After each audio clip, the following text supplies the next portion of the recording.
Varování. Nikoho nenabádám k užívání jakékoliv omamné látky. Tohle video slouží pouze ke vzdělávacím a edukativním účelům. Jedná se pouze o historicko-biologicky naučné video.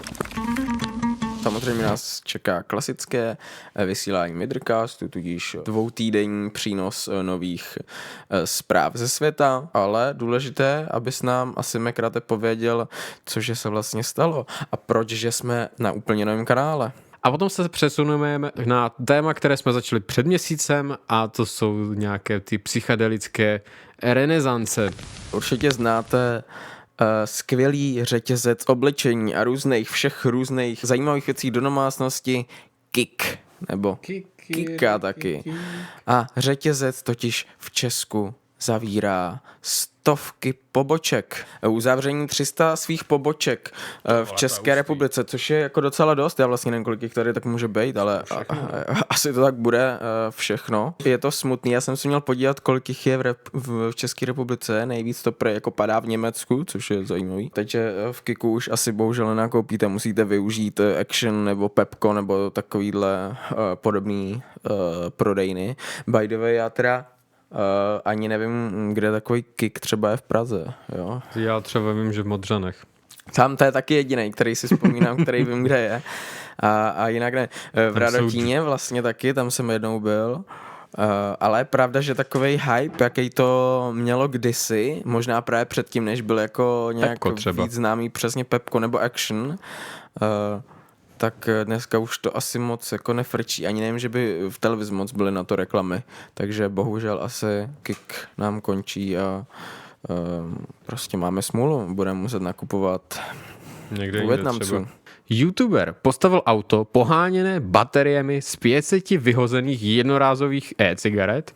Ujel s ním 29 kilometrů. Tak to je crazy. Že jo?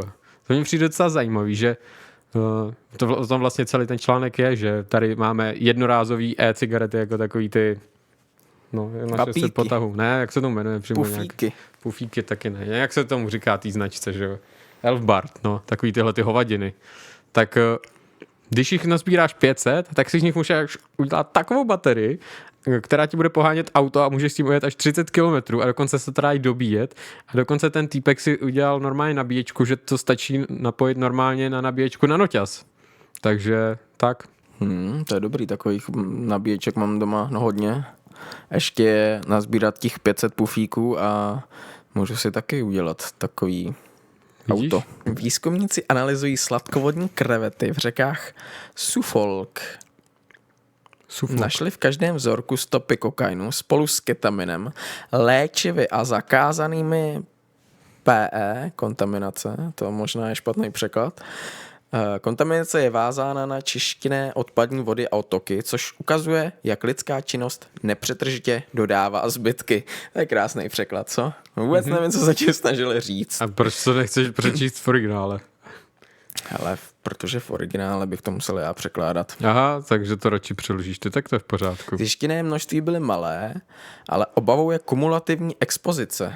Zase takový pěkný slovíčka. Expozice neboli osvit. Divoká příroda není vystavena jedné látce v izolaci. Je to konstantní směs v průběhu času. Vědci tvrdí, že dlouhodobé biologické účinky zůstávají nejasné. To je zajímavá otázka, co se může stát s přírodou, když ji budeme vystavovat tolika drogám. Na začátku října loňského roku přijali policisté například oznámení o úmrtí 22leté ženy v obci poblíž Uničová na Olomoucku. Bavíme se aktuálně o kratomu, který je údajně tichý zabiják, varuje policie. Čteš moje zprávy, nebo to je tvoje zpráva? To je tvoje zpráva. Aha. Jsi říkal, vem si moji zprávu. Takhle, dobře. Já jsem myslel, že si bereš svojí. Ne, můžeš potom dojet klidně, já tady to nebudu tolik říkat k tomu. Podle zjištěných informací nic nenasvědčilo cizímu zavinění. Slečna se s ničím neléčila. A ta je důležitá zpráva teda, by the way.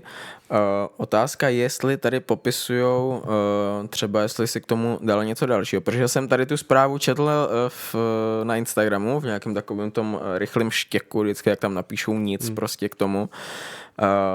a tam ti přesně řeknou, no přesně, že večer pověsila prádlo, dala si kratom Ráno a se už už se neprobudila. No. A to je veškerá informace. Ale jednalo se o zdravou a sportovně založenou studentku vysoké školy, možná byla mega vystresovaná až z té vysoké školy, tak bývají to lidi. No možná se toho dala půl kila. Která stejně tak jako její vrstevníci pouze užívala v té době legální látku kratom. Nařízená soudní pitva a následný toxikologický rozbor odhalili, že právě ten se jí stal osudným. V těle měla smrtelnou dávku mitragininu, což je látka obsažená v kratomu. Tak jak si před chvilkou četl, mám pocit, že teďka každý den vidím někde aspoň 5 podobných zpráv, že všechny média to teď hrozně tlačí. A mám trochu pocit, jak kdyby to byla nějaká jako vyšší objednávka ve všech médiích tlačit nějaký tendenční články proti bahnu. Nebo já nevím, jestli teďka je taková sezóna, že lidi na to klikají, tak všechny média o tom píšou a všechny média o tom píšou negativně. Pak jsou tady ty, kteří o tom píšou v nějakým jako vyváženým smyslu, takový ty, řekněme, racionální kanály, ale to nejsou prostě ty velký média. Maximálně, nevím, zdravotnický deník, který je schopný o tom psát trošku vyváženě, ale pak vyváženě o tom píšou přispěvatelé, já nevím, jako Czech Substance nebo jako asociace prodejců, že? Tak to nejsou prostě nějaký velký média. A v podstatě skoro všechny články, které teď se zabývají nějakýma látkama, i třeba ten článek, ze kterého jsem předtím citoval ohledně těch odpadních vod, tak na konci taky zmiňoval, že vzrůstá spotřeba bahna u nás a že zemřelo 17 lidí. Všechny články teď citujou prostě tu jednu věc, zemřelo 17 lidí na bahno. A přijde mi to prostě, jak když je to nějaká jako lobistická zakázka všude to teďka tlačit, aby lidi měli prostě tlak na to, aby lidi prostě si mysleli, že to je dobrý to zakázat, protože to zabilo 17 lidí. Jo. A teď kolik lidí bylo třeba jenom samostatně na to a kolik lidí zároveň se do toho zlilo. To je stejný jako kolik lidí se zlilo na nějaký prášky nebo kolik lidí se zlilo a spadlo pod auto nebo si dali něco jiného a pak spadli pod auto. To je jako umřít na covid nebo s covidem. Jako tehdy byly ty statistiky podobné, takový zavádějící věci, které nedávají smysl. No. A s tím, že tady máme tu regulaci bahna, která tady je sotva pár měsíců, kdy se to může prodávat od 18 let, je k tomuto přiložený dávkování, konečně může to prodávat jenom ověřený prodejci s tou licencí, musí to mít všechny ty náležitosti, který to má, tak ještě ani nemůžeme vidět ty dopady toho, jak ta regulace funguje a jak se to dodržuje, nebo jak chodí ty kontroly. Já moc nevím třeba, jak chodí ty kontroly, nebo jak se to kontroluje, jestli ty lidi mají licenci, nebo jestli se to prodává pořád někde u Vietnamců. Jako na nějakých menších vesnicích bych se tomu vůbec nedivil, že tam pojede pořád něco takového, protože tam na to není moc vidět, než když to bude někde třeba v Praze, když to tady budou prodávat Vietnamci, tak si to nejspíš všimne víc lidí, že to vůbec mají. A že možná to třeba ani nevědí některý ty lidi, že by to neměli prodávat, že už je to pod nějakou regulací. No ale ještě ani tady nemáme prostě nějaký pořádný data, jak ta regulace funguje a už by to prostě chtěli vykázat jako zákazově, no. To vlastně bylo pár dnů po tom našem streamu minulým. Přišla ta zpráva, že Babiš chce zakázat bahno a že hnedka v pondělí to zakáže, díky tomu, že prostě přes ten víkend a přes těch pár dnů mu asi nejspíš hodně lidí napsalo nějakou výtku, i Czech Substance třeba spořádali takový, nebo nechali sepsat ten otevřený dopis s tím, že z toho mohli u nich na kanále podepsat, tak nejspíš viděl, že je na to nějaký jako nežádoucí, že je na to nějaký protitlak, že nejsou všichni jenom pro a že tady je i docela dost prodejců, který by kvůli tomu museli zavřít, kteří si kvůli tomu pořídili drahé licence za stovky tisíc, tak že od to na chvíli odstoupil a uvidíme teda touhle dobou by se, nebo ne jako teď v tuhle minutu, ale v těchto dnech prostě by se to mělo nějak jako víc jednat o tom a uvidíme, kam to teda povede, ale v těch médiích je vidět docela ten tlak proti tomu a proti tomu tu látku co nejvíc pošpinit. Nebo aspoň mi to tak přijde všude. Co ty si o tom myslíš? A co vy v chatu si o tom myslíte? Měl jsem dlouhý monolog, tak teď chci slyšet něco od vás. Najednou prostě takhle jdu, po cestě, po chodníku najednou mi přijde e-mail, smazali jsme vám kanál, dobrý den, je to politování hodné, ale prostě máte smůlu na shledanou. Výborný, že? Ale je to politování hodné, to zase jako nemůžeš říct, že by neměli pravdu. No, jako moc lítosti neprojevili teda. takže prostě všechno takhle najednou zmazaný, prostě pryč, pápá, nashledanou. Kdo to ještě neslyšel, takže většina videí, který nějak tak dávám dokupy, tak prostě házím teďka na Hero, takže ty starší videa, kdo se na ně chcete mrknout nebo něco takového, tak prostě budou postupně přibývat tam v nějakým rámci, kdy se mi je podaří obnovovat, protože ne všeho jsem měl třeba úplný zálohy.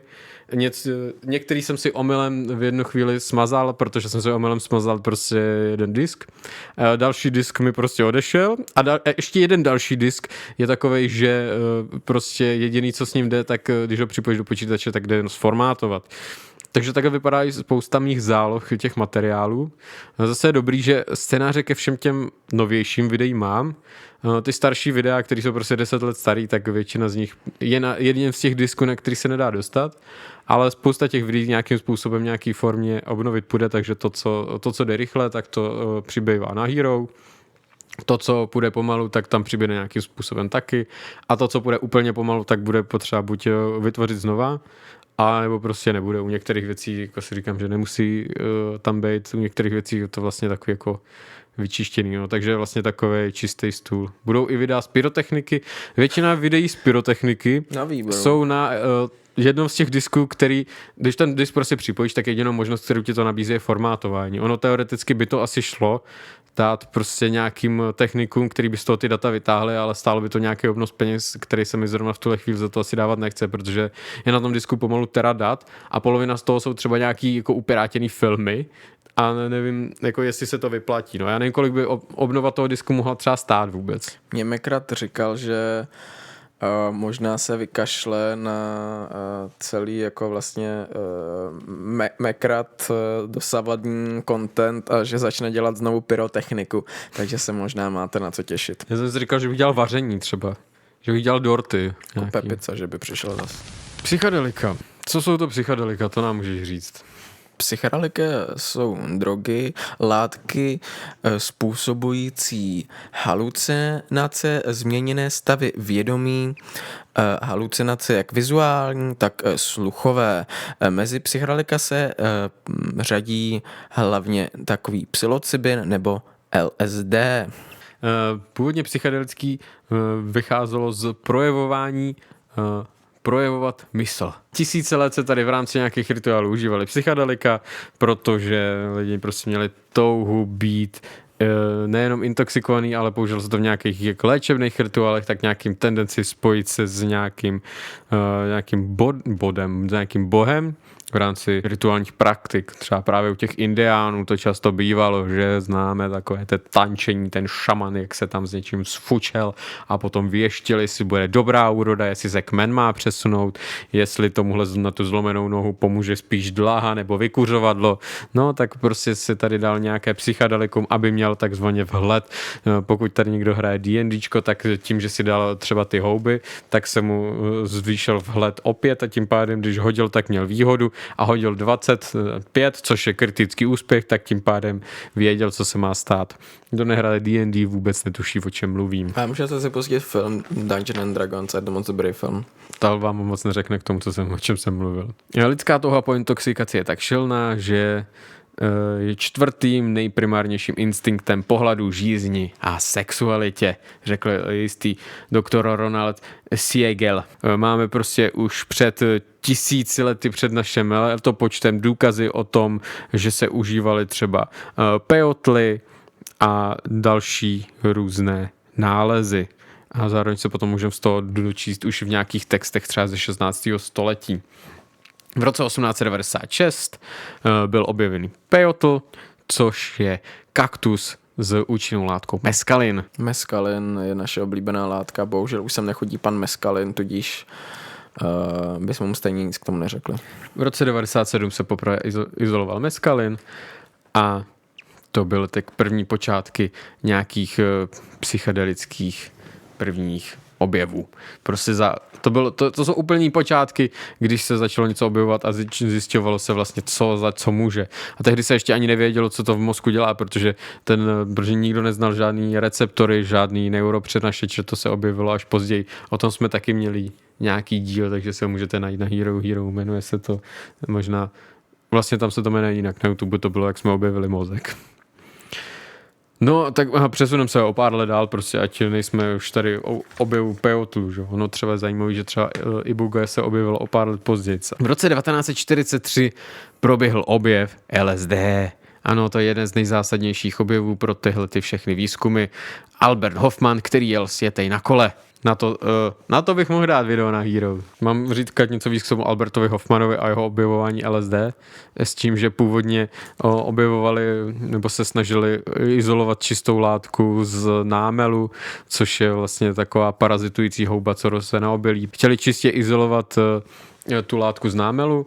Došel k látce, která se jmenovala o Hofmannovi poslouchám v každém druhém obsahu o psychedelikách. Dobře, takže o Hofmanna přeskočíme. Ať nezasahuj do takových věcí. Hofmanna si puste ve videu o vzniku LSD. Tak prostě objevil látku, kterou pojmenoval LSD-25, protože bylo 25. řadě, pak ji vyzkoušel, odjel domů, zažil trip a strašně se o tom zajímal. Začal zajímat, protože zjistil, že to je neuvěřitelný, co to dělá, začalo se to prostě testovat, rozjelo se to, jo, prostě haluzi, pak si to vyzkoušeli ten ředitel té kliniky, teda sice menší dávku, byli strašně překvapený, v jak malým množstvím už je to aktivní, no a už to frčelo prostě. První objev, první, co bylo důležitý, co rozjelo další výzkumy, spousty dalších věcí, bylo LSD. Ve 40. letech ještě armáda v Americe experimentovala s meskalinem, no a do 50. let už o LSD prostě byly stovky článků, protože to byla strašně zajímavá věc. Nejdřív to psychiatři považovali jako něco, čím se dá nasimulovat stav schizofrenního člověka, protože to v podstatě u většiny lidí vyvolávalo příznaky právě nějakých psychos a schizofrénií. Až později si zjistilo, že to může vyvolávat i příjemné stavy, protože nevím, v jakém prostředí a settingu a setu to ty doktoři tehdy užívali. Což znamená, když to užíváte prostě v nepříjemném prostředí, ten stav bude nepříjemný. Když máte depresi, budete depresivní. To je set a setting. Vznikaly první teorie o tom, že by se tím mohl dát nějakým způsobem léčit třeba alkoholismus, protože droga poskytovala pacientům nějaký vhled a sebereflexi a zároveň nám i je schopná nějakým způsobem přetvářet mozek. O tom si třeba povíme za chvíli. Dostaneme se k tomu. První studie právě proběhly na to, že by se tím dal léčit alkoholismus, protože měly ty látky 50% výraz zlepšení těch závislostí, což bylo nejlepší ze všech možných léčebných procesů nebo léčebných možností v té době. Následně se začaly právě zkoušet psychoterapie, že by se mohlo nasadit i psychedelika, konkrétně teda LSD. Psychoterapiích, kdy to právě může vyvolat nevědomí informace z našeho povědomí a zlepšení právě těch neurotických procesů bylo už po jedné dávce, pokud to teda bylo v součástí nějaký psychoterapie. Takže si řekli, mohlo by to být skvělé pro psychoterapii a to jsme ale hlavičky. Tak právě to zlepšilo stav u 65% pacientů. To je ale nehorázně velké procento. To je dobrý, že? Takže prostě neskutečný objev. Sice ten stav trvá 12 hodin, což je teda jako zbytečně moc, ale dostaneme se k tomu, co může být zajímavější. Konkrétně to je úplně novinky řekneme za chvíli. Pokud nebude mít mrtvici. Proběhla v 62. roce dvojitě zaslepená studie, jestli psilocybin může vyvolat duchovní zážitek a zjistilo se, že že psilocybin může vyvolat duchovní zážitek. Malá odbočka, psilocybin bylo známý, že jsou nějaké houby, co způsobují nějaké zážitky a vrátíme se k tomu Hofmannovi, kterého všichni chcete o něm slyšet. Tak Hofmann byl první, kdo izoloval účinné látky z hub a byl schopný syntetizovat psilocybin. V 64. roce 1964 se zjistilo, že LSD může ulevovat i od bolesti, že stačí 100, jak by Fila řekl, UG a už cítíte úlevu. A může fungovat i líp než jiný analgetika. A pak, co bylo hodně důležitý, je objev serotoninového systému v 50. letech, ke kterému taky přispěl LSD. Stanislav Grof, to je český, pozor, to je Čech. Sice to nezní zase tak český Grof, to zní spíš jako nějaký Slovák. To byl nějaký panovníci, ne, na Slovensku, to Grofové. Jako něco jako, nevím, kníže, tak byl Grof. Ten právě přišel z teoriemi mapování nevědomí v 60. letech a modelu lidské psychiky.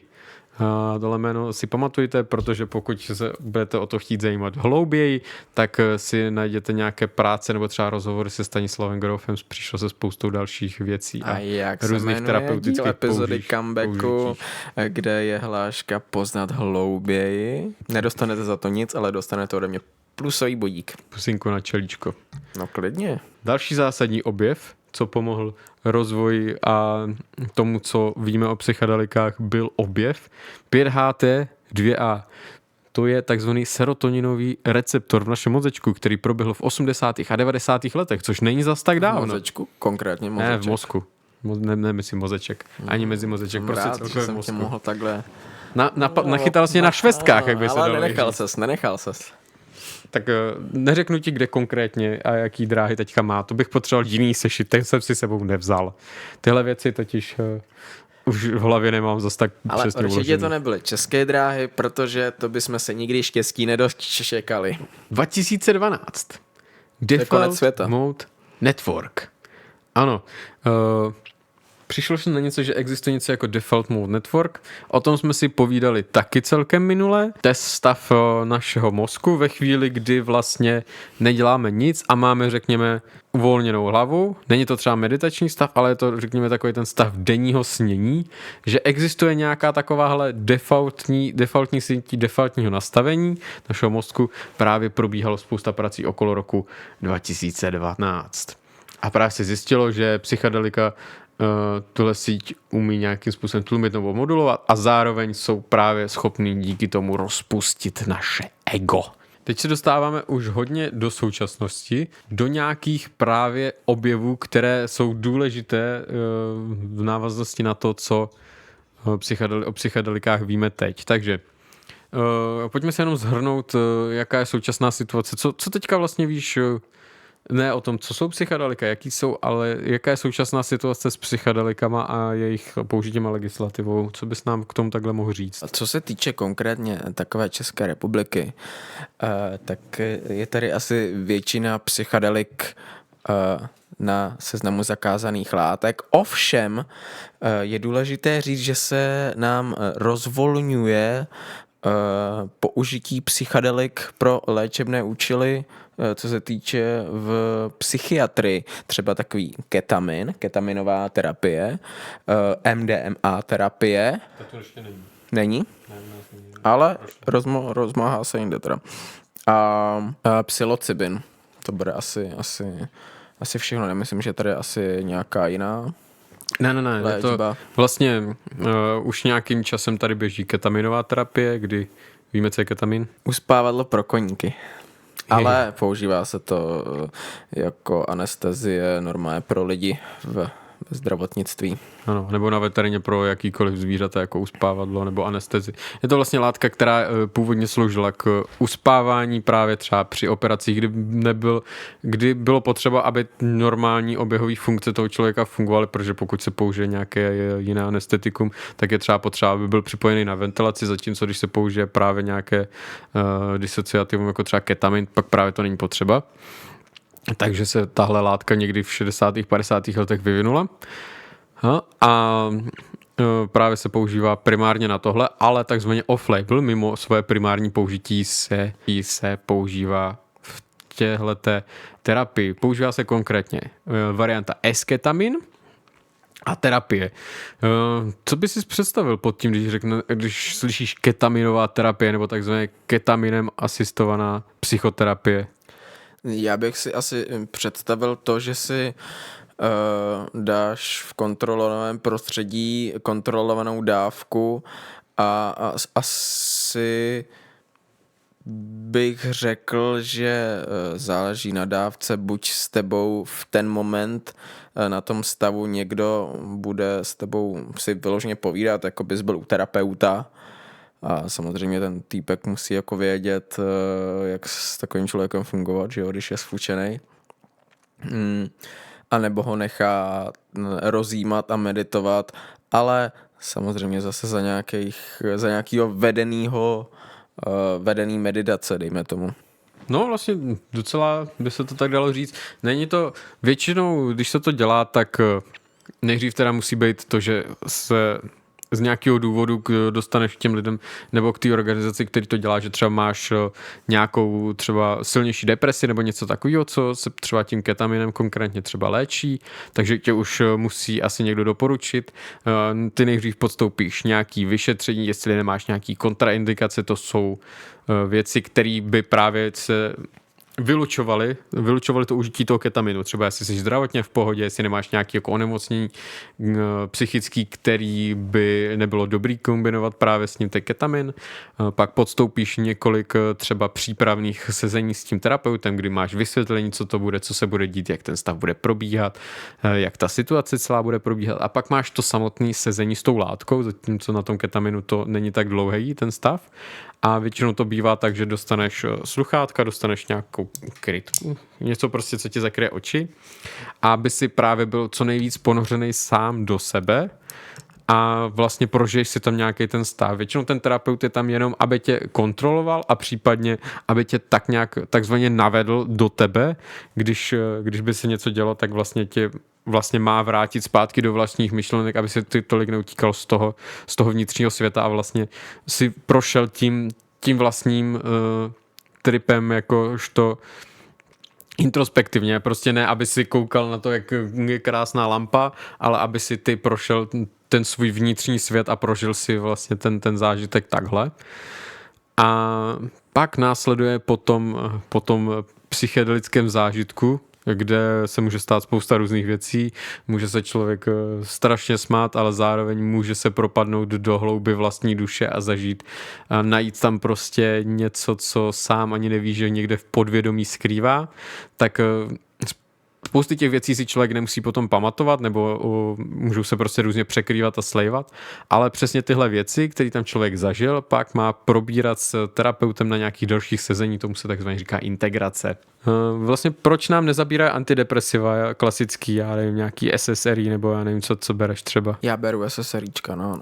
Sertralin konkrétně. To je velmi časté antidepresivum, by the way. To já jsem by the way viděl i konkrétně teďka snad i Instagram doporučovali, člověk tam tak jako přechází mezi těma reelskama, že jo, tak ti tam občas hodí nějaký reklamy a teď mi tam dával nějakou reklamu. Nezabírají vám antidepresiva, jak jste si mysleli, zapojte se do naší jako studie ketaminové léčby. Pustý. Jak jsem se tam přihlásil, no. Tak, půjdeš na ketamin? No, jako zkusil jsem to, myslím, že něco takového tam bylo. Tak jak to asi jako neznamená, že tam jako do toho půjdu, Je třeba to zajímavé, že z části je ten ketamin u nás už hrazený i pojišťovnou. Ten psilocybin je zatím hodně v plenkách, je to sice legální pro to zdravotní pojištění, ale, nebo teda zdravotní použití, ale zatím není nastavená žádná jako, ne legislativa, ale žádný pravidla k tomu, jak by to mělo celý fungovat a pro koho primárně by to mělo být. Mělo by to být jako hodně, když už máš jako hodně velkou depresi, která prostě nezabírá na nic jiného. Byla v roce 2000 objevená věc, které se říká neuroplasticita. A to je něco, kdy nám vznikají nové spoje. Prostě ty takhle přepíšeš celý ten základní program tvýho mozku díky tomu, což třeba... Takže si zahraješ na takového programátora. Tak teoreticky vlastně můžeš. Nemělo by to být jenom 2 hodiny smíchu a euforie, ale mělo by tam přijít i něco náročného, protože to je to, co tě vlastně nejvíc posune, ta náročná zkušenost. Studie na mikrodosing. Mikrodosing je něco, co je pořád strašně sporného. Ale tohle je už něco, co je ve 3. fázi klinické studie a je to na léčbu rezistentní depresí. Ale je u ní zajímavý, že dokáže právě léčit závislosti. Jak na opiátech, jak na alkoholu, na heroinu. Ale její zásadní problém je, že může být kardiotoxická, což tahle látka by právě měla fungovat podobně, ale neměla by se u ní projevovat ta kardiotoxicita. A my jsme vlastně jediný v Evropě, který mají legální léčebný psilocybin, což jsme vlastně taky pokrokový stát v tomhle. Ale vlastně by to znamenalo, že se nebude moc prodávat ani žádná jako kratomová alternativa, teda. Jenom prostě čistě regulovaný kratom.